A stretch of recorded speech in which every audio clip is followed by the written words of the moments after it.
See, participants are starting to load in. We had about 100 people registered, Oh, so wow. That's great. yeah.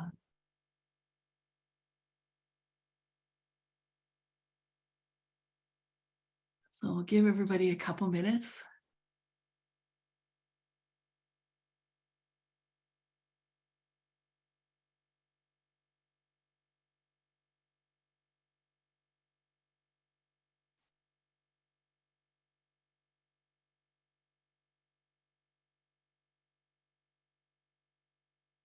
It's like watching popcorn popping, seeing the people loading in.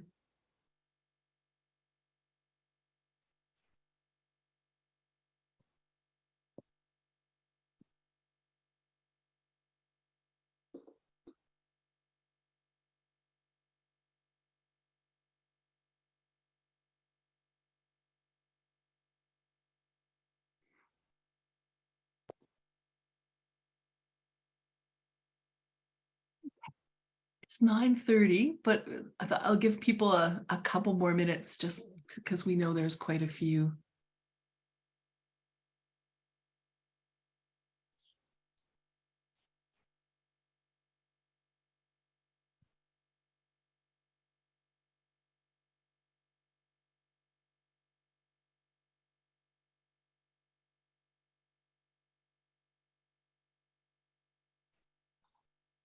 Okay, the popcorn popper seems to have slowed down for the moment, so maybe I'll start. Bonjour tout le monde. Je suis Pamela Eastfeld, la présidente de La Paz, and I'm very happy to welcome you here to our PAFSO breakfast with our FSD expert, Paul Raven. I'm also happy to say that I am chairing this meeting from the unceded territory, of the Algonquin and Anishinaabe people. And we acknowledge them as the past, present, and future guardians and caretakers of these lands. And I invite all of you to take a moment to think about where you are joining us from and what that means. I would also like to remind everyone that we are recording these sessions. So if you do at some point want to put up your hand and talk, if there's time, you will be part of the recording, which will be posted on our YouTube channel for those members who couldn't make it to watch later. I'm not going to spend a long time on introducing Paul. I think he's known to many of you. He is both is both our chief negotiator, just concluded a successful round of collective bargaining with our collective agreement that was ratified by you guys a couple weeks ago. So we owe him a big thanks for that. But we're not letting up on him. He's also our FSD expert and our lead on the upcoming cyclical review. So we're working now on that, putting together our proposals, and he is our expert on the day-to-day implementation and use of the interpretation of the FSDs. So we thought this was a good moment, given the posting season is about to start, and that we're preparing our final submissions, or not final submissions, but our initial submissions to the cyclical review process, to have him come and talk about some of the wisdom that he's gained in the course of his job, things he sees, and tips and tricks and caveats for people who might be getting ready to go out on posting, and what you should keep in mind.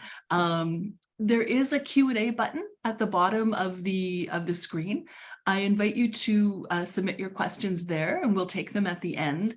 I would like to point out, though, that this is not a forum for resolution of a particular individual case. So, if we have a lot of questions, I will sort of pull out the ones that have broadest implication for the group. And if you have a specific situation that you need to discuss, you can reach Paul through the office and get a one-on-one interpretation of your problem or your situation. I shouldn't say it's always problems, right? Sometimes there are FSD opportunities, right? Perhaps, okay, so on that happy note, and Paul, I believe that most of your presentation is in English. I'm going to stop sharing my screen so you can put your deck up, but you're okay to take questions dans la langue de choix, oui? Absolutely. Okay, so I've taken my screen down, so You're welcome to share yours. And I'm going to turn off my video just so that my face is not distracting everyone as you talk, but I will be here listening and keeping track of the questions. So thank you. Okay. Good morning, everyone. As Pam mentioned, I'm involved with FSDs on both within PAFSO and at the NJC, and we're here this morning to highlight, flag some issues that come up sometimes within the context of relocations, and just what the parameters are and potential solutions might be. So these are the topics that we're hoping to get through this morning. I think I might have 8 or 9. Let's just get started.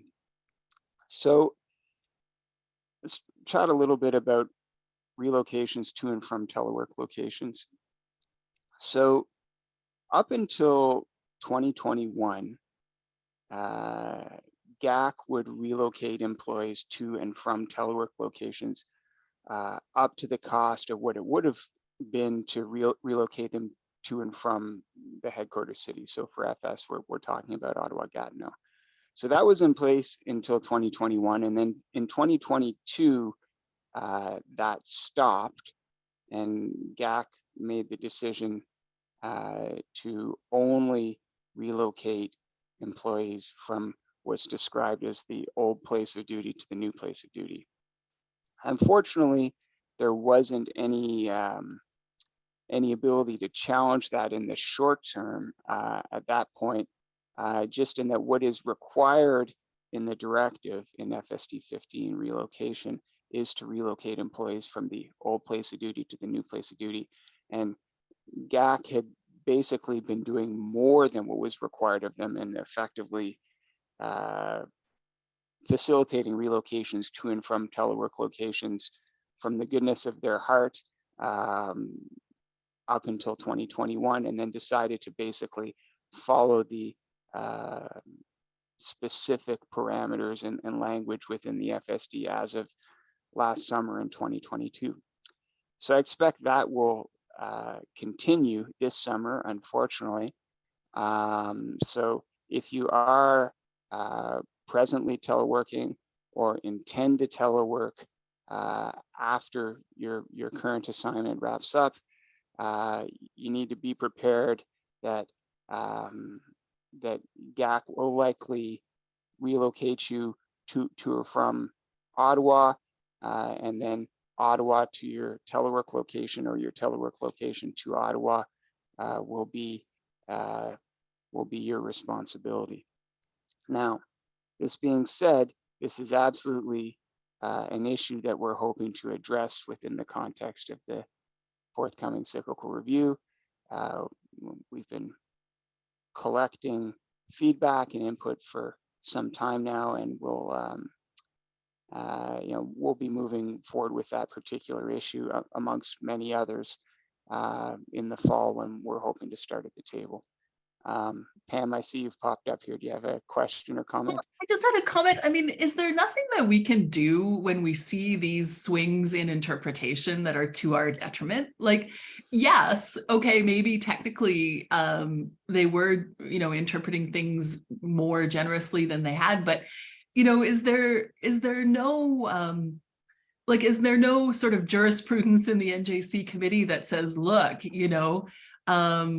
you've been doing it one way and people have understood that that's the system, and now suddenly you change your mind to make life more difficult? I mean, do we not have a recourse or a mechanism where we can bring that kind of thing forward and get that changed, or is it down to informal discussion with the employer, basically? The latter. We had extensive conversations with both GAC and TBS on this issue, particularly last summer.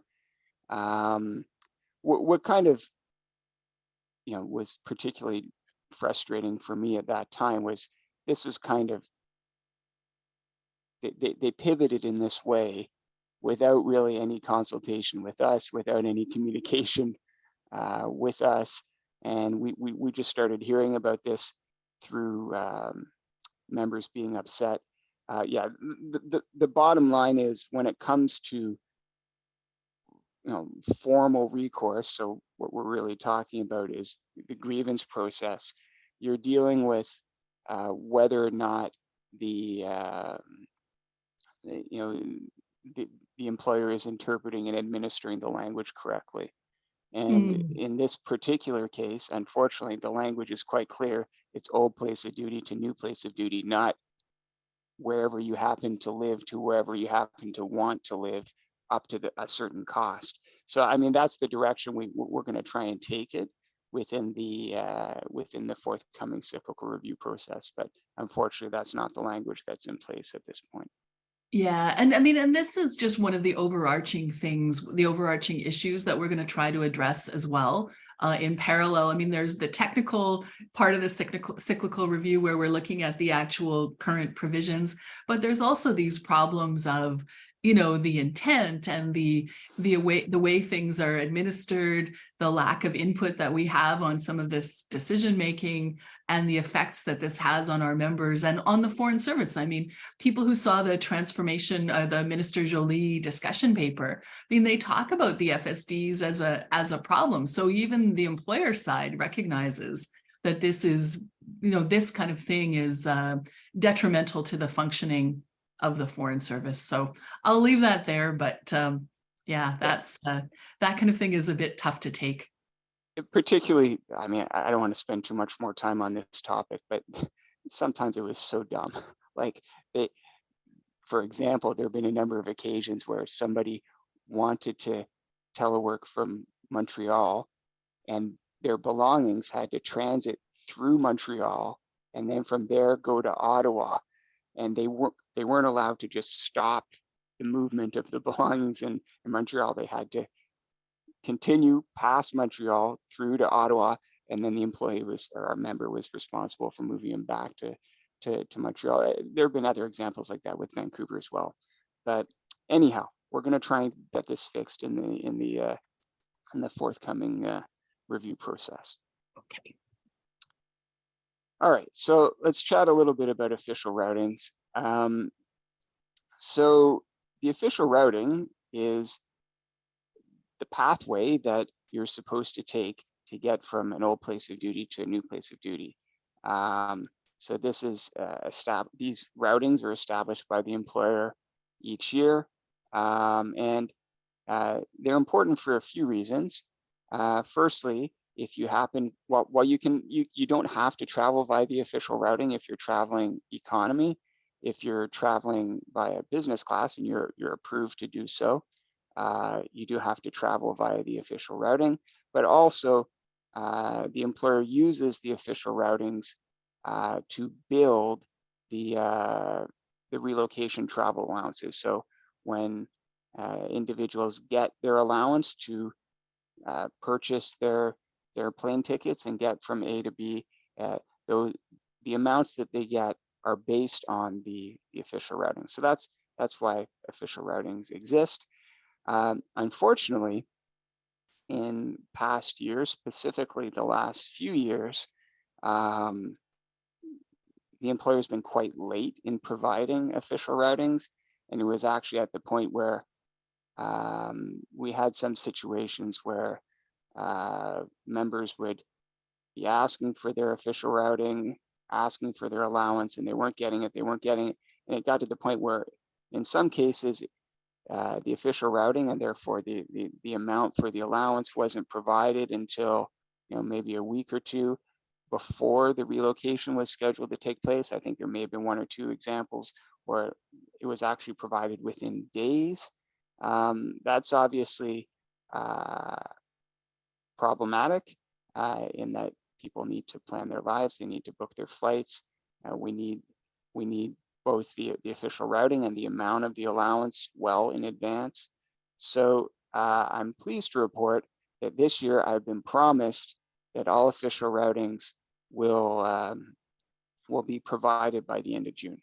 So if you're relocating this summer, and you don't have your official routing and or the amount for your relocation travel allowance by the end of June, let me know, and I will I'll try and deal with it for you.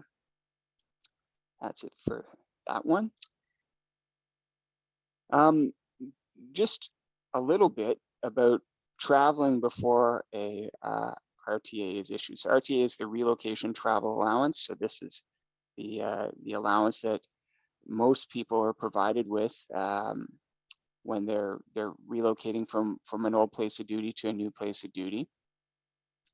And some people make the mistake of traveling before they get the allowance, and that's a bad idea, and I will explain why. So the whole concept of providing, oh, sorry, Pam, do you have something? Well, Oh, no, and I was just about to waiting for you to finish this to say, and if your new boss pressures you to do this, tell them no. If they want you there at a certain time, then they should press the system to get you what you need. Do not take on risks because the employer cannot deliver what it's supposed to be delivering. right. Sorry. That's okay. Keep going, Paul. So the allowance is a lump sum amount that is not normally accountable. And what allows the logic that allows the employer to provide this allowance is they don't really know what your final relocation costs will be. So here's an estimate, here's a lump sum amount that they will provide, and it should cover everything. And if it doesn't, you can let them know after the fact. But if you travel first, then the cost of your relocation at that point becomes a known quantity. You know how much you paid for your flights, you know how much you paid for taxis or Ubers or whatever. So it's important for everyone to be aware, if you travel before the allowance is issued, that non-accountable allowance ceases to be an option and your relocation becomes accountable. Basically meaning you will then have to provide documentation supporting exactly all the expenses that you incurred, and you will only be reimbursed for that exact amount. So that is why it's best to wait until you receive the allowance before you travel. Okay. So a little bit about modes of transportation. As most of you are probably aware, the vast majority of employees relocating from one place of duty to another fly. That's definitely the most common, but there are other options available. It is possible to travel by sea, by ship. That doesn't happen too often, particularly given that usually there's an expectation that you'll be arriving at your new place of duty within a certain amount of time, and traveling by sea takes much longer than flying does. But it is a permitted mode of transportation, most commonly used when someone is retiring, and perhaps they're retiring from, I don't know, Europe as an example, and they want to come back to Canada on a nice leisurely voyage. So sea travel is an option that's available to people in those cases. The third option is, of course, car. You can drive from one place of duty to another in some cases, right? If you're relocating from one place in Europe to another, or perhaps a more common example would be one place in North America to another. You're assigned to Ottawa, you're being posted to New York or Detroit, or a regional office like Montreal or Toronto. You can drive in those cases. You don't necessarily have to fly. What happens, unfortunately, sometimes is that people elect to change or mix their mode of transportation after their travel allowance has been issued. And I'll explain why that's problematic. So as I mentioned before, when they build the travel allowance, it's based on the cost of the flights via the official routing. what happens if, for example, you decide, you know what, this particular leg, I'm not going to fly, I'm going to drive, or I'm going to take a train, for example. Well, they then have to, after the fact, recalculate your allowance to acknowledge that there was maybe one or more legs that you didn't fly as was the expectation, and instead you for example, drove. So let's take an example that of something that happens from time to time. Let's say somebody's given a travel allowance and the routing is Ottawa, Montreal, somewhere outside of Canada. And they decide, you know what, I'm not going to fly Ottawa, Montreal, I'm going to drive Ottawa, Montreal. And the employee makes this decision after they've received their allowance. If the employer finds out about this, what would happen then is the allowance would be adjusted to subtract the value of the flight from Ottawa to Montreal, and instead only provide mileage for the kilometers driven for that leg of the journey. So all this to say, if you want to drive a part of your journey, sort that out with your FSD advisor beforehand, and they'll try and build things accordingly. But making a decision after the allowance has been issued isn't really the best, because that means that your allowance is likely to be adjusted, and your relocation will basically be subject to more scrutiny than it may have been had you just traveled via the expected mode of transportation. Okay, so next one, applicability of FSD 15 when remaining at the same post. This comes up from time to time. What happens if your posting is extended, or you're assigned to a new position at the same post, or you elect to remain at the same post, either on LWOP or within the context of a telework agreement, due to your spouse or partner being assigned there? You don't get FSD 15 in those cases. You don't get a relocation allowance. FSD 15 is for people physically moving from one place of duty to another. That's generally understood to mean commonly from one country to another, but in some cases from one city in the same country to another city. So if you're staying basically in the same city area as you were before, you don't get to tap into FSD 15 in those cases. So just that's an important point to be aware of. That said, there are sometimes things called local moves. Well, what is a local move? A local move is when you move from one house to another house, or an apartment to a house, or a house to an apartment, or an apartment to another apartment within the same area, within the same city. These are permissible under FSD 25. So that's a different FSD, not 15. FSD 15 is about shelter and accommodation.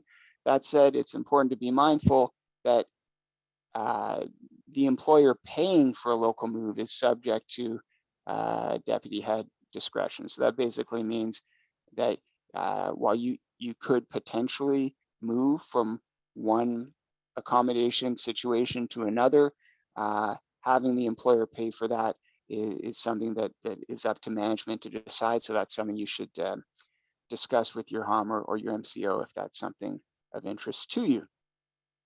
Okay. Chat a little bit about deferred relocation travel, or what is more commonly referred to as the deferred FSD 50. So why does a deferred FSD 50 exist? If you're cross-posting, so instead of returning to Ottawa-Gatineau, you're going directly from one post to another post. I think everyone understands the concept of a cross-post here. Normally, you have the option of saying, hey, I would like to have a pit stop in Ottawa-Gatineau in between the two posts. So Anyone who is cross-posting is allowed to request that. That said, the employer is allowed to say yes or no to those requests.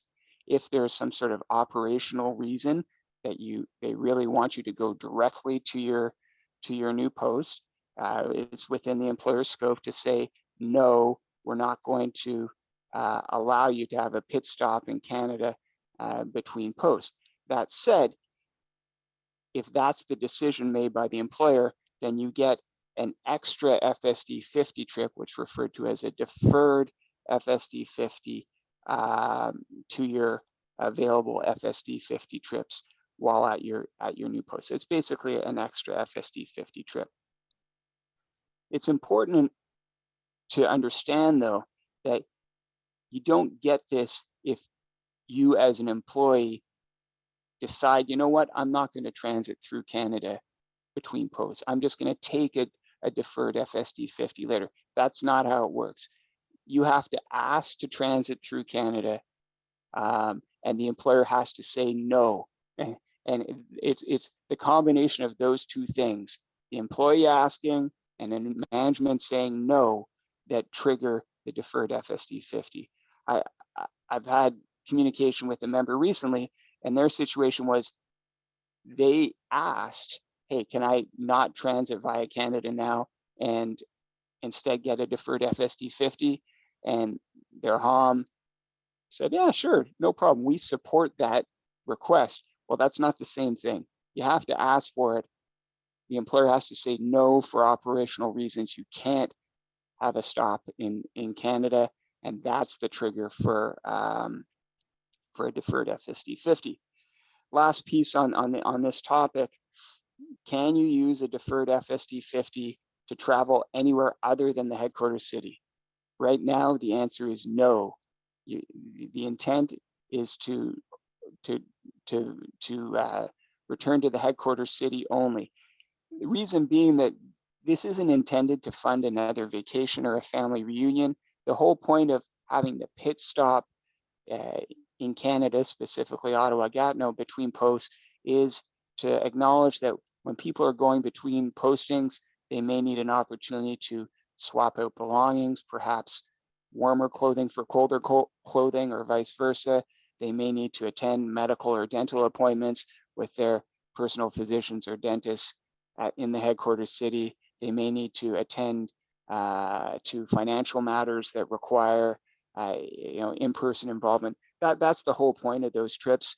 So as of this moment, it's headquarters city only. That being said, a number of members have made it clear to us that some people don't have their physicians or dentists or banks or whatever in Ottawa-Gatineau. Some people have those things in other cities, perhaps the cities where they're from, the cities where they're teleworking from, perhaps from where they were assigned to a regional office. So this is another piece that we'll look at expanding and addressing within the forthcoming review of the directives. Okay, a little bit about insurance. So there is insurance provided for your belongings and your personal motor vehicle within the context of relocations under FSD 15, but it's important to note that it only applies to a particular window of time. So basically, it's from the time your belongings are packed up until they're unpacked. So if there's damage or loss within that window, so basically while your belongings or your vehicle is in the care of whoever the employer is contracted to move them from A to B, that's the period of time to which the insurance under FSD 15 applies. If there's damage to your belongings before the pack-up happens or after the belongings have been delivered, that would not be covered under the FSDs in terms of insurance.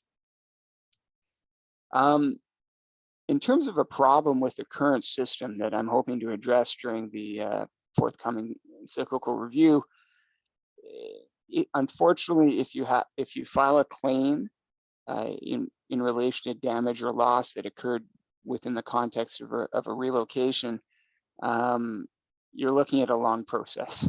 I have unfortunately seen situations where it's been months. I think I have one case right now where it's been about a year and the claim still isn't resolved. So building in service standard expectations and timelines is something that I hope to see happen within the context of the forthcoming review. And the last piece on this particular issue, just inventory and documentation is very important. If you feel something is missing and it's not on your inventory, it's probably too bad, so sad. Also, if you have something of high value, make sure it's appraised and you have the appropriate documentation in place. Just having the inventory prepared correctly and whatever appropriate documentation is necessary in hand may never be of consequence if everything goes smoothly, but if there's an issue with your shipment, having those things in place could be quite helpful moving forward. All right, documenting accommodation. So when you're moving into a new SQ or moving out of an SQ, we really recommend that you do a walkthrough with your phone, take photos of every room, and it's probably a good idea to take a little video walkthrough of the accommodation, not just a Crown SQ, but also moving in or out of accommodation within the context of the private lease format. Document when you arrive, document when you leave. Why is this important? It doesn't happen often, but it does happen from time to time where an employee is accused of causing some sort of damage to the accommodation. And if you have clear images and perhaps a video of what things looked like before you moved in or as you were moving in, and then another document of what things looked like as you're moving out, you're kind of protecting yourself, and that it will be very clear what, if any, damage was caused by yourself or a member of your family or one of your guests. And last bit I'll just touch on here, and then we'll turn it over to questions, I guess, is the incidental relocation allowance. So under FSD 15, there's a variety of things that are specifically addressed. The big ones being like covering the cost of airfare to relocate from old to new place of duty, covering the cost of shipping household effects and potentially a car, depending on whether or not you're shipping a car. Also the cost of temporary accommodations, so your time in a hotel or an Airbnb. All those things have specific provisions within FSD 15 that address them. That said, the employer and the bargaining agents recognize that those big pieces may not capture every little expense that might be incurred within the context of a relocation. So that's where the incidental relocation allowance comes in. It's an amount that's indexed every year. Right now, it's just shy of $4,000. I think it's $3,900 something. Anyhow, this is an amount that each employee who is relocating gets, unless you're relocating as an employee couple, in which case I think it's just one amount for the two of you. But anyhow, it's an amount that is provided for each relocation, and it's intended to address expenses that are not otherwise covered by the rest of the FSDs. So just be mindful that this is an amount you should be receiving.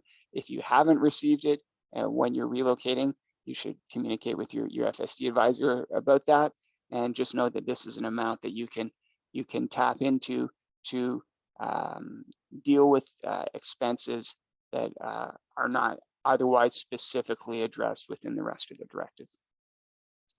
And say two, that's all I had for this morning. Thanks, Paul. Just on the subject of the incidental allowance, I mean, if people find that they have way more little things than are covered by the allowance, is there any recourse that, can people keep track of those and ask for the allowance, like ask for more, or no? Is that it? No, I mean, it's $4,000, so you'd have to have a You'd fair have to have amount a lot of little little things. And things. as far as I'm aware, there's a number of our members who may not reach that $4,000 amount, and in those cases, it's money to spend on whatever. But yeah, it's an amount that's indexed every year. Unfortunately, if you have an expense that's not covered and you surpass the allowance amount, that's it for now. That said, if there have been some things that haven't been covered by FSD 15 up until this point that we've made a note of that we think should be covered by FSD 15. So there is an opportunity now to put forward proposals within the context of cyclical saying, hey, this thing or that thing hasn't been covered yet, it should be. And then if those things were to be covered, that would allow the incidental amount to be used for other things.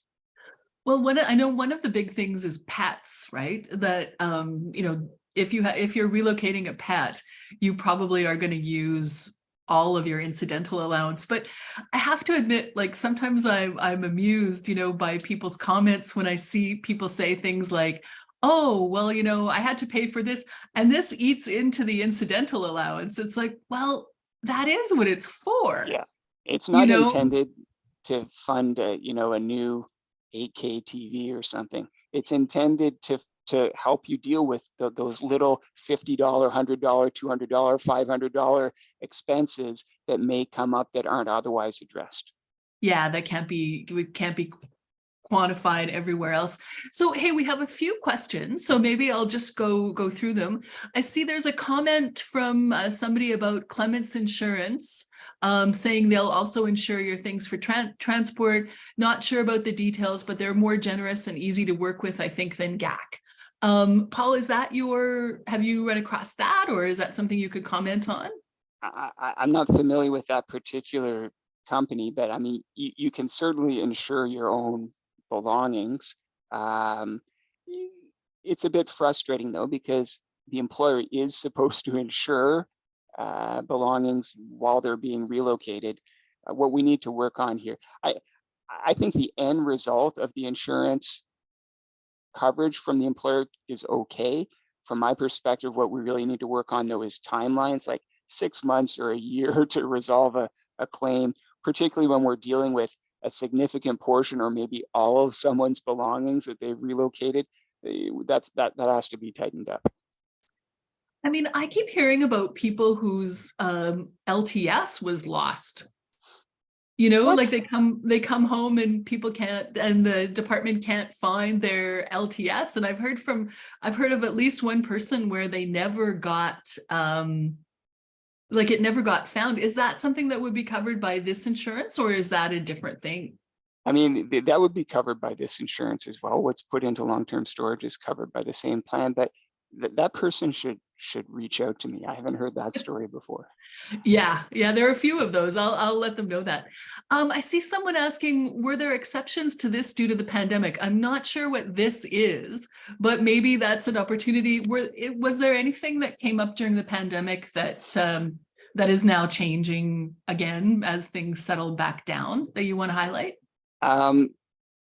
There was a lot that happened in the pandemic, and it may be difficult to kind of encapsulate that in a few moments here. So people probably remember that FSD 50 was frozen for a while in the pandemic, and that stopped. One kind of positive that came out of the pandemic was that the employer agreed to provide an allowance in situations where it was taking 6 months or more for household effects to be delivered, like to be shipped from the old place of duty to the new place of duty. So that came in place by the pandemic. those are kind of the big pieces. I mean, the other thing that came out of the pandemic was, the various flaws with FSD 64, which is the emergency evacuation and loss FSD. So that's something we'll definitely be looking at within the context of the cyclical review. Okay, so it looks like they were specifically referring to the deferred FSD 50. No, and not as far as I'm aware. Were there, was there leniency or additional consideration given? That said, that's another thing that we're going to be looking at in terms of a proposal within the context of cyclical, is that, okay, right now the employer has to say, basically force you to go from one post to another in order for the deferred FSD 50 to kick in. One argument we'll be making is, okay, well, what if travel restrictions or public health measures make it impossible for you to transit via Canada at a particular time? Shouldn't a deferred FSD 50 apply in those cases? So that's another piece we'll be looking at. Okay, thanks. Then someone is asking, on getting tickets before the RTA is issued, what if one wanted to use points to acquire the ticket? Should that also only happen after the RTA is issued? I would recommend, okay, the key piece, there's a few elements to this. First of all, ideally, you shouldn't make any purchases, any plans until the RTA is issued. That said, I understand that real life doesn't always work that way, and I would suggest the most important thing is that you don't travel until the RTA is issued. If you want to be extra careful, maybe don't buy your tickets until the RTA is issued, but traveling is the key piece. But I would like to speak to the points for a moment. It does happen from time to time that people use points to purchase their flights. Note that you're receiving an amount as part of the allowance that's intended to cover the cost of your flights. So if the employer finds out for whatever reason that you use points to purchase one or more legs of your flight, you will be asked to return that portion of the allowance that was allocated for that leg or that flight back to the employer, because it's intended to pay for that. And if you're not using that money for the purpose intended, you'll be asked to give it back. So just putting that out there. Yeah, I mean, and in general, I would say that if you're gonna, like, I understand, I've done it myself where I've booked a flight before I've gotten the RTA, just because I wanted to secure, a good seat or a certain time or whatever, but make sure that you get a refundable, changeable ticket. Because if you book in advance and then you can't change something and it turns out that the official routing is something weird or whatever, you can't then go back to them and say, well, I want you to cover that ticket that I booked before my travel was authorized, right? So CYA, I guess, is the point. You also can't ask them for more money for money to cover an expense that you may incur as a result of having to change your travel plans. Yeah, exactly. So, just keep that in mind. It may be worth it. If you can get a great deal on the perfect flight and it's like a small amount and you look at the change and you say, well, even if I do have to change, it's only going to cost me like X amount more. And I still come out ahead. That's up to you, but bear in mind, like you have to make those calculations when you do your thing. And you take that risk. Next question, if cross-posting by car, what proof do we need that we went through Ottawa? They don't seem to get a clear answer from the department. And if you do it by plane, you'd have your boarding pass, of course. So is there documentation you've seen accepted or not? The short answer is no one's ever asked me that question before. So I would suggest to get whatever documentation you can. Like if you're staying in a hotel, that would be an example of documentation showing that you've been here. Again, keep in mind that the intent is not to kind of just drive through Ottawa without stopping and then go to Montreal or Toronto or, somewhere else. The intent is to conduct, some kind of, business or medical or dental appointments or change out your belongings. So yeah, I guess the best answer I could give at this point would be try and build up as good a case as you can. And if you have trouble with your FSD advisor, let me know. Yeah, somebody is pointing out that you can keep documentation, hotel and restaurant receipts, things that you did along the road to show that you were in transit. Yeah. I see someone is asking, as a new FS aiming to go on first posting in summer 2024, any documents they should consult to be as prepared as possible, bearing in mind that they don't know anything about the in terms of the FSDs. There's some training I think people can do, right? Is it through the NJC? No, it's actually through GAC. GAC is supposed to provide it, like a pre-posting briefing on FSDs. But my other comments would be like, it's the FSD advisor's job to answer your questions. So ask as many questions as you want, and it's their job to answer them. And if you're not getting answers, or if you think their answer is maybe a little fishy or incorrect, reach out to me. It's not my job to take the place of an FSD advisor. I'm not there to answer all your questions about FSDs. My job is to basically scrutinize what GAC is doing in those cases. Yeah, I go sign up for a pre-posting briefing on FSDs and then consult with your FSD advisor. There's also GAC produces every spring something called the Foreign Service Handbook, which is I don't know, maybe 100 pages or so that explains a whole lot about FSDs and what you can expect, what you should do, what you shouldn't do. So maybe read through that, and that would probably be helpful. Last point I'd make, and I didn't really cover this in my presentation, but it's relevant. If you're involved in a relatively new relationship with someone before you go out on posting and you're living with them, make sure you're documenting that cohabitation, because in terms of getting a partner approved to go to post with you and designated as your common law partner, you need to have sufficient documentation in place to demonstrate that cohabitation has been happening. Okay, I see we've got 2 questions related to cross-posting, so maybe we could take those at once, and then there's a more philosophical one that might be a good note to end on. So on cross-posting, if you need to transit to Ottawa to secure your visa for the next posting and wait it out while the embassy in question processes your visa, would this be covered by FSD 50? Who would pay for accommodation in the NCR while the visa is being processed? And then someone also asks, I'll be passing through Ottawa while cross-posting.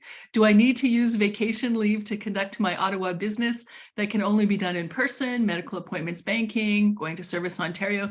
Okay, I'm not going to opine on these. I'm going to let Paul answer, but I have to say the fact that people have the feeling that there is any doubt that this is work and that this is not covered by the employer, it just enrages me. Not your question, but the fact that this is a thing, right?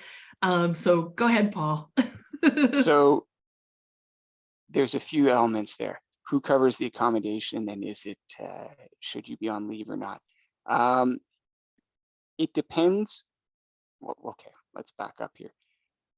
So if you are working while in Ottawa, like you've got a laptop and you're answering emails every day, technically, I guess you don't have to take leave for that period. But if you're not working and you're just attending to your own personal matters, then yeah, you need to take leave for that period, even if you're waiting for something to happen, like a visa to be issued. In terms of accommodation, yeah, so there is a certain amount for accommodation built into built into the travel allowance. So you could use a portion of that. You could use a portion of the incidental amount that the incidental allowance that I mentioned earlier, but there's nothing presently that directly speaks to accommodation in Ottawa or Canada while you're there between posts. That's another piece that we're actually going to be looking at in the forthcoming cyclical review. But the short answers to those questions are you're needing to take leave depends on whether or not you're working. If you're working, no, you don't need to take leave. If you're not, then yes, you do.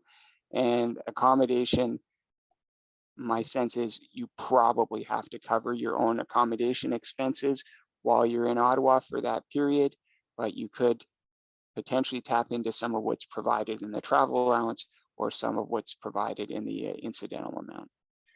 For visas, Tam just commented, I know different people have been going through this, and they're saying that as long as you're making reasonable effort, right, you've submitted your applications early enough and so on, that accommodation will be covered maybe by the geographic rather than by HEA. Hard to say, but I mean, yeah, personally, this is a thing that I have. That, you know, they often try to encourage people to come through headquarters and do a bunch of meetings with the geographic, but then when, you know, you say, well, I'm working then, oh no, nothing is covered. And I would just say, you know, if you're not working, you don't have to work. Like, you know, if you're on vacation, you don't have to work. So if they want you to do these things, then, you know, you need to say, well, I'm on the clock and my expenses are covered then, if that's what you want. Otherwise, no. Yeah. You know, you can talk to me when I'm back at work. But yeah, it does put people in kind of an unfair situation. So I see we have one technical question and then we can go to the more philosophical one. With the new vision of the Government of Canada, is there going to be a new definition for dependent? That's a good question. And how do I answer that? It depends what you mean by a new definition of dependent. Presently, there's different types of people that can be that can potentially qualify as a dependent for you. I mean, obviously, the common ones are kids, kids of a partner, partner. Those are the big ones. But you know, adult children who have a disability, parents who are dependent upon you, you know, are also possibilities. And one thing that we'll be looking at is both clarifying under what circumstances those different groups can qualify as dependents, but also making it easier for, you know, particularly the disabled adult children and the parents to qualify as dependents. If they mean like expanding it beyond that, that's a more challenging conversation. Like to say you consider your best friend as family, as an example, or you're in a situation where you have multiple spouses, or you consider them to be that. Those are more challenging conversations to have. In that, when someone is designated as a dependent, you know, relocation costs are covered, amount of monthly FSDs go up, and it comes down to, from my perspective anyways, demonstrating the, how do you qualify and demonstrate that those relationships are as described, and does what's being paid for parallel what's taking place in Canada. So I understand that there's a huge scope of different family configurations out there now that don't align with, you know, what would be considered a traditional family, but some of those conversations may be more challenging. Yeah, I mean, personally, you know, I would really like us to take a look at that whole regime of, what is family? Why are some relationships prioritized over others? I mean, couldn't we have a system where each employee is allowed to designate an adult, or one person as their person? Why do we, insist on like knowing if people have a sexual relationship or a biological relationship? I mean, modern social ties, modern families are different. And I know that that is a huge philosophical thing that we may not be able to get to in this round, but it's the kind of discussion I think is overdue, and it's something that has come up, that did come up in the survey, the FSD survey that we did with members. So, I think we may be starting to make some headway on some of that stuff, like the assumption that like if you're not married, you don't have kids, means that you don't have anyone that you want close to you, that could be like your family. I mean, that's a big assumption, and I think that that's unfair to a lot of people. Same with different relatives or all kinds of things. I mean, they would have to, I think, have some guardrails so that somebody didn't try to take advantage and name like a different dependent every 6 months or 3 months or whatever to get friends free trips and things like that. Well, But I that's think it just could be it. managed. There'd have to be something in place, like let's say you meet somebody a week or two before you go on posting and you really hit it off and you don't want to stop spending time with that person. Is that a circumstance where the employer should then buy their airline tickets and Yeah. like Well, there were all these questions, right? And yeah, but I personally, I would think you could treat people like adults and say, well, that's your one dependent. That's your one dependent for 3 years. Is that what you really want to do? You're not going to get to change. Like you don't you commit to that situation. That's your person. You don't get to change it up, every few months or whatever. So I think there would be ways of doing it that would mitigate against some of the extreme situations, So, but that's a whole philosophical thing that we're going to be talking about when we get into the cyclical review. I'm doing a discussion paper that's going to, in addition to our specific submissions on that Paul's doing on the line by line stuff, that will get into some of these broader issues. And I see Tam has given us a good segue in the questions. This was in the MENA paper on improving diplomacy. Does Paul think this will bode well for the upcoming negotiations, that they want to modernize and make the FSDs more flexible, or is it unlikely to make much difference? So the quote is, the FSDs are in profound need of a revamp. Global Affairs Canada intends to advocate strongly for FSD modernization in the upcoming renegotiation between the employer and bargaining agents in the fall of 2023. The department has already begun reviewing the directives. The FSDs were not designed to take account of a global pandemic or the kinds of crises being experienced by Canadian personnel in Ukraine and elsewhere. To ensure appropriate support during crises and other extraordinary periods, the department is actively exploring mechanisms that can provide timely and appropriate response in extremist situations to support employees and their families within the FSD framework, as well as through additional measures not considered under the FSDs. That last point is important. And that was something that we managed to advocate for strongly during the whole pandemic thing, where, sometimes there would be some very common sense thing. And they say, oh, well, it's not in the FSD, we can't do this. And, we went back to the department and said, listen, like, you can spend money that's not in the FSDs to meet your duty of care to employees. Like, it's the FSDs are not a restriction in that sense. The deputy head always they have a lot of discretion. They just need to be prepared to use it.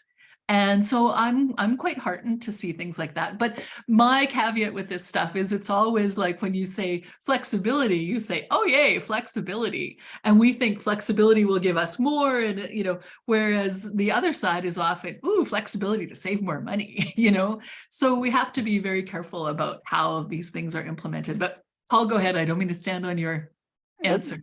that's okay. I guess my short answer to Tam will be, we'll see. Uh, there's a few pieces there that kind of popped up for me. One is, like, it's important to remember that GAC is not the major player for FSDs at the NJC. The NJC table for FSDs is led by TBS, not GAC. So we'll see, how that power dynamic impacts, the statement that was just read. It also sounds to me like there was a focus on emergency evacuation and, pandemic and those types of provisions. So it may be possible that, what they're describing pertains more to, like, evacuations and FSD 64 and that sort of thing, and maybe less so everything else. And I echo Pam's comment, like, flexibility for who? Flexibility for our members, meaning you can get this money if this happens or this happens or this happens or this happens, or flexibility for the employer to say, you know what, we're not doing this. We have the flexibility to say we're not doing this. So Yeah. we'll see. We'll see what Yeah. happens. It's going to be a long and heavy process. I'm just, warning everybody, we're probably looking at 2, maybe even 3 years here. So we'll see what happens. Yeah. Yeah. It's not going to be, this is a long one, but it's overdue. I mean, the last round, I think was so late, right? Because we were in, there was a different government, there was a cost-cutting environment. Before that, there was sort of an agreement that, okay, we're not going to open this can of worms because we'd all lose from that envelope. So by the time we got to the last round, it was really like there were sort of urgent technical updates that really needed to happen. And I think we sort of all agreed, like, okay, we're just going to kind of deal with what we have. But what that meant was now we're in a situation where a brass tacks review is long overdue. And there is agreement on, at least from Global Affairs and IRCC and Treasury Board, that, it is time to look at some of those, those real fundamental things. I mean, there's way too much intrusion in people's lives. I mean, like, I would personally like to see a lot more, kind of flat packages, like, either perhaps as an opt-in, where people could say, okay, look, like, we estimate that your package for this year would be valued at X amount. Do you want to take a non-accountable allowance of 90%? There'd have to be some guardrails for, like, you couldn't give away your healthcare and have them say you get into a car accident and say, oh, too bad, we're not looking after you at Mission because you took the 90%. But there must be ways of doing things in a way that is A, less intrusive, B, less labor intensive for both, the administrative side and for the employee. And that would give people the support they need. So we're going to be looking at a lot of that stuff. But Paul, maybe do you want to talk a little bit about what the next steps are for the cyclical review, like what our timelines are and so on? Sure. So we have technically until August 1st to file our proposals. Now, I mentioned on another call with some other members that I'm actually on leave the last week of July. So for us, we're targeting the end of the 3rd week of July to file our proposals. It may be worth noting that I'm also serving as the technical advisor for FSDs for the bargaining agent side of the NJC. So I'll also be, in addition to putting our proposals together, I'll also be vetting any proposals that any other bargaining agents want to put forward.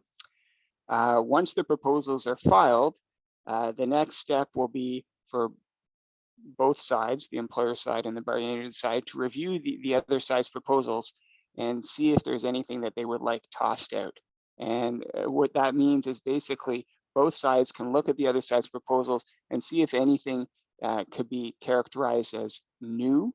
So not a change or an update to something that's already there, but something that's never existed before in the FSDs. And if someone's filed a proposal like that, the other side has the scope to ask that it be removed. If proposals are asked to be removed, the side that filed it can file counter arguments, and then ultimately the NJC will render decisions, and eventually there'll be a final proposal package that will include our proposals from any of the other bargaining agents that participate in the NJC, as well as employer proposals, which could come from Treasury Board, GAC, IRCC, DND, and we'll start at the table at that point. And I expect that will happen sometime in the fall. I guess it will depend on how much of a fight there is regarding quote unquote new proposals, but yeah, I expect we'll start at the table sometime in the fall, and then it's really a long slog from there. What we've done in the past is kind of picked 2 or 3 FSDs to work on at a time, try and make our way through all the proposals for those FSDs, and then move on to another batch of 2 or 3. And yeah, typically for cyclical, it's 2 or 3 half days a week at the table every week until we're done. So yeah, I expect 2 or 3 half days a week in this case for probably 2 or 3 years. And yeah, it's going to be a big thing. That's the path forward, basically. And it's quite different from bargaining in that it's not us against TBS. It's us also at the table for bargaining agents are PIPs and PSAC. And on the employer side, there's Treasury Board, GAC, IRCC, and DND. And every proposal, either filed by us or another bargaining agent or the employer, will be discussed. People will provide rationales, explanations, and we just keep going until there's no proposals left on the table. So hopefully, in an ideal world, that would mean that we'd be able to find agreement or some sort of compromise regarding every single proposal. But when we get towards the end, you know, or there's clearly no way forward for a particular proposal, each side will have to kind of weigh whether it's appropriate to withdraw certain elements or not. Yeah, that's it. That's it. So maybe just I've reported in my messages on the broad outcomes of the FSD survey. So we asked people, you know, to define their main priorities, their top three issues, and we've sort of looked at that and drilled down at a policy level into like the top 3 priorities were economic erosion, which I know Paul doesn't like it when I use erosion because it's used more specifically in terms of this kind of provision, but you know, just the fact that like people are getting a lot less money to help them with things because of the way things are being interpreted, and we feel like the support is being reduced. Then there was support for families and spouses, and then travel applications, and what was the second one? Flexibility and administrative burden. And we also noticed that, I mean, the whole issue of support for people with disabilities, either employees or dependents, families, and access to healthcare in terms of, you know, the provisions of the FSD that hook up to the healthcare plan. Those are priorities as well. So we're going to have an executive committee meeting this week. We discussed these broad priorities with the FSD consultation committee, which agreed with us that those are, you know, the most important things. So we're going to discuss at XCOM these results this week, and I'm hoping that XCOM will sort of give us on the negotiating team kind of a broad mandate to say, okay, look, we agree that these are the broad areas. It doesn't mean, of course, that we're not going to pursue specifics that kind of fall outside those areas. It just means, you know, these are this is a main kind of like left and right of arc that the military would say in, you know, how we should be pursuing these. And I'm working on this discussion paper, which I will circulate. We'll also, you know, discuss with the consultation committee and others, the broad list of proposals. And yeah, we're settling in for for the long haul, but hopefully we will be able to get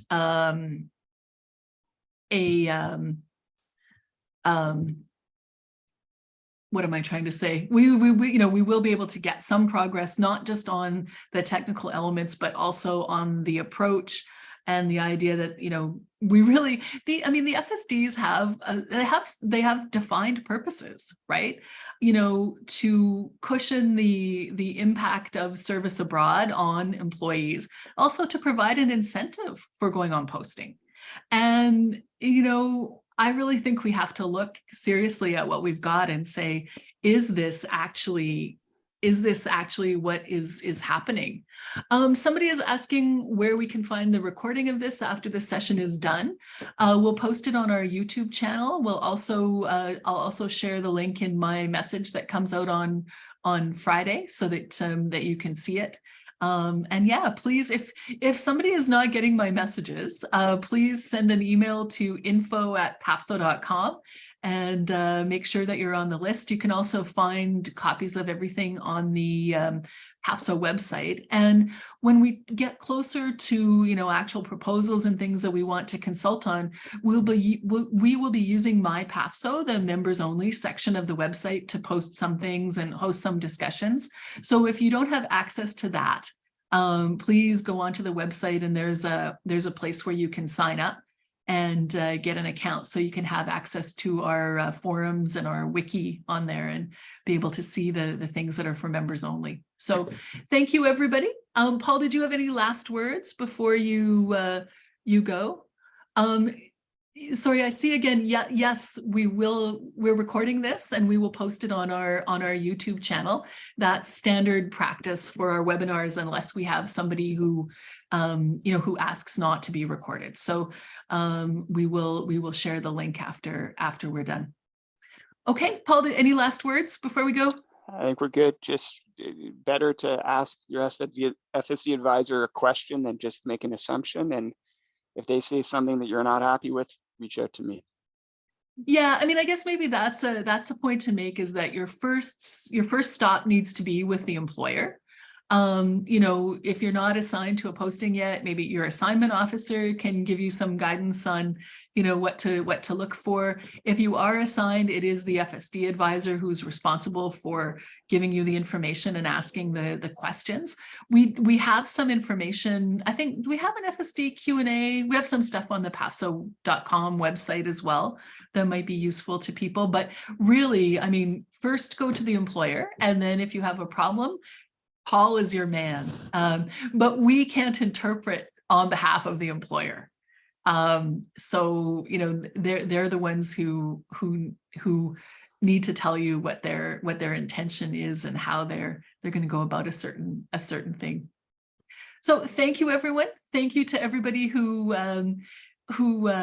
filled in a survey. That was very useful to us. And above all, thank you to Paul for all your hard work and for coming and talking to us today. You're quite welcome. Merci beaucoup tout le monde. À la prochaine. Merci. Au revoir. Bye bye.